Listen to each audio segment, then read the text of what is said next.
Kenny Smith, three-time Sports Emmy-nominated analyst, TNT Inside the NBA, and he's written a book, Talk of Champions. TNT will present extensive second round and exclusive Eastern Conference Finals live game coverage coming up. Good to see you again, Kenny. You wrote a book. How long has this been in the works? It took about maybe 11 months to write, 10 to 11 months to write. It was very interesting because when I first told Charles and Shaq, I'm like, I'm writing a book and it's a tell-all book. And they were like, wait, what are you talking about? I was like, no, but it's actually, it's a book, tell-all book about all the great things I learned from great people, and you guys are part of it. And what I did then was, instead of like having chapter 1, 2, 3, 4, 5, it's each chapter is named after a specific person. Dean Smith, Bill Russell, Jordan, like all the people that I took for granted that everybody had those type of people in their life. And I'm like, I was writing it then, and I'm sending in chapters, and the editor goes, do you realize like every chapter you're sending someone, they have a book writing about their life already? And I was like, I have a daily interaction if I want to with these people. And I just want people to understand why, feel better about themselves when they read it and go, oh, that's what makes me successful when I do that the way Jordan did it, or whomever. Well, you had a chapter when you went to Sacramento, and you talked about Bill Russell's impact on you, and I loved it because it was his impact on you as a man, not necessarily as a player. And you would want wisdom from Bill Russell, the greatest winner of all time, but there's so much more wisdom that he imparted.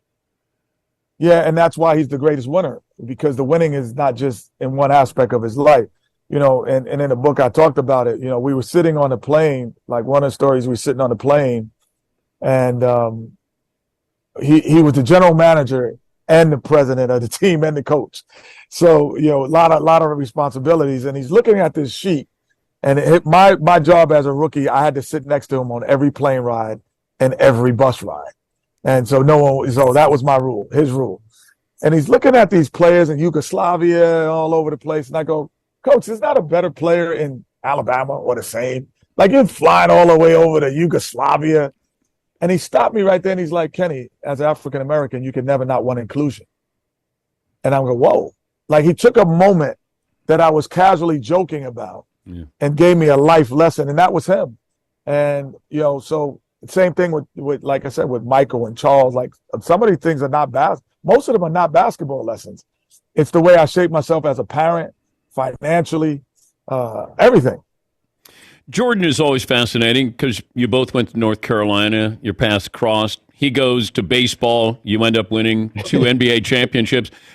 How often does Jordan bring up, if he didn't go play baseball, you'd have no NBA titles? Well, first of all, he did come back. He was wearing number 45. And when he had 55 points in Madison Square Garden, nobody was talking about he was rusty, only until the Orlando Magic beat him. Then they're like, oh, he's rusty. So no, he was back. But I just think that, of course, in his heart, he's going to believe that. But I just think that our teams would have beat them. And I don't think that there's no 8-year champions. That means he would have won 8 straight titles. You don't think they would have won 8 straight? No, I don't think it. And the documentary proved it, because there was so much internal things. That's why Horace Grant left. And so the fact that when Horace Grant, people forget those 2 years, there was no Dennis Rodman and no Horace Grant. That's why they lost to Shaquille and Orlando. They were too small. It wasn't that Jordan wasn't the greatest basketball player we still had seen. Like, they were just too small. And they had no one that was big enough or good enough to guard Hakeem at those 2 years. And I think we would have won because of that, not because of not the lack of Jordan's greatness. There was no Grant. And then Rodman comes 2 years later. Yeah. Then they go on that second three-peat run. Now, if they had those two guys, I might be scratching my head. Yeah, you know what? I'm glad he went to baseball. A better center in your mind, Hakeem or Shaq? Ooh. I mean, I don't know if it's better, but what was better for me would have been Hakeem. Like, because of the style of play that he played. It allowed me to kind of still, be flourish and do things that I do. I think Shaq is so dominant that, at times, your role just keeps decreasing. So for me, it's just better playing with Hakeem. I would say that. So for me, I would take Hakeem. I know that LeBron with social media, there's more people that move in for the kill, and they're more critical with him. I'm wondering if they had social media, would they have gone after Jordan the same way? It feels like social media, it's either they're with LeBron or they're against LeBron. It felt like everybody back when Mike played, even if he was coming to your town, you went to see Mike, and it was okay if he beat your team. I wonder how he would have done with social media and vice versa.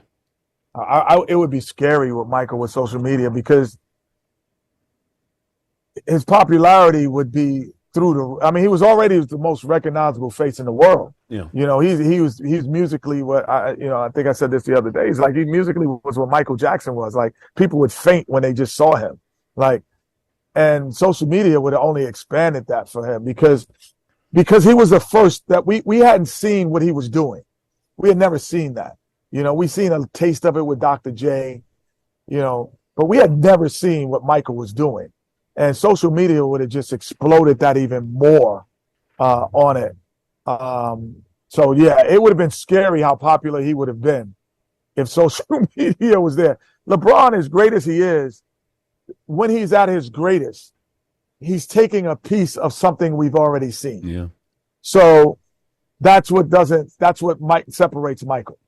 We're talking to Kenny Smith. The book is Talk of Champions, a three-time Sports Emmy nominated analyst. Mike Greenberg brought this up, that maybe the Lakers should rest their starters tonight, completely rest them. I wasn't sure. Against who? against goal. And I didn't want to take it out of context, but I was thinking, could you imagine? First of all, the commissioner wouldn't allow that. Second of all, LeBron's not going to allow that. If you're down by 18 in the fourth quarter, then you can rest them. But could you imagine if the Lakers actually said, you know what, we're going to sit AD and LeBron and rest them for Game 6? That would be the most arrogant display of disrespect of your opponent that would ever be in the history of basketball. That when we talk about respecting your opponent in the game, that would take it to such a level of insanity. And I'm not saying he's insane who said it. I'm saying the action of that is insane, because what if in Game 6 you think you're that much better than a team, and in Game 6, the first play of the game, AD twists his ankle. Yeah. Then what? Yeah. And the other thing about this, the next 2 out of the next 3 games, if you can get to a Game 7, are in Golden State. Yeah. So they are a bad road team, but they're not a bad home team. So no way would you do that. That would be insanity. Like, and then might as well let's add some more fuel to it and let them go to Vegas to blow up some steam while they sit out there for that. But Harden got to go to Vegas. I know Rodman got to go to Vegas. Right, exactly. So let's add that to the equation. Take a day off, LeBron and AD. Go to Vegas, come back, and we'll see you later. Did you ever take a charge on Shaq or Charles? I never took a charge, but I have with Shaq. The ball was like a loose ball, and I didn't see him, and he dove for the ball. Oh, boy. And he hit me and landed, like half of his body landed on my shoulder and my arms. And I got a rug burn from the floor based on his strength that lasted 3 weeks. I literally had to wear a pad in practice because I couldn't do it in a game, but I had to wear a pad in practice because it was so tender because of his force that made me. He's an incredibly huge human being. Yes, he is. But Yao Ming is bigger than Shaq. I don't think he had the same force even when he was as big. Yeah. Like Shaq's force was still bigger than Yao Ming. Good luck with the book, and we'll be watching Eastern Conference Finals. They'll have the live game coverage. The book is Talk of Champions. He's Kenny Smith. Thank you, Kenny. Good to talk to you again. Man, good talking to you, my brother.